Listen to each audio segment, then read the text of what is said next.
கர்த்தருடைய நாமம் மகிமைப்படுவதாக. இன்றைய தியானத்துக்கான வசனம் எபேசியர் 5வது அதிகாரம் 9வது வசனம். ஆவியின் கனி சகல நற்குணத்திலும் நீதியிலும் உண்மையிலும் விளங்கும். ஆவியின் கனியை நிரம்ப பெற்றவர்களாய் நாம் வாழ்வோம். நற்குணத்தினால் நிறைந்தவர்களும் சகல அறிவினாலும் நிரப்பப்பட்டவர்களும் ஒருவருக்கொருவர் புத்தி சொல்ல வல்லவர்களாய் நம்மை ஆண்டவர் மாற்றும்படி கேட்போம்.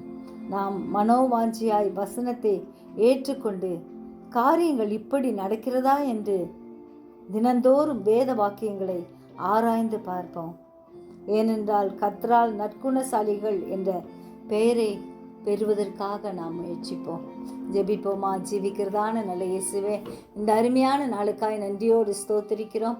எங்களுக்கு நீர் தந்த ஜீவன் சுகம் பலனுக்காக நன்றியோடு ஸ்தோத்திரிக்கிறோம். ஆவியின் கனி சகல நற்குணத்திலும் நீதியிலும் உண்மையிலும் விளங்கும் என்று சொன்னீரேன். ஆம், ஆவியின் கனிகளை நாங்கள் பெற்றவர்களாய் உமக்காய் வாழ உம்முடைய அடிச்சுவடுகளை எப்பொழுதும் ஆண்டவரே பின்பற்ற எங்களுக்கு வேண்டிய கிருபைகளை அதிகப்படுத்துவீராக.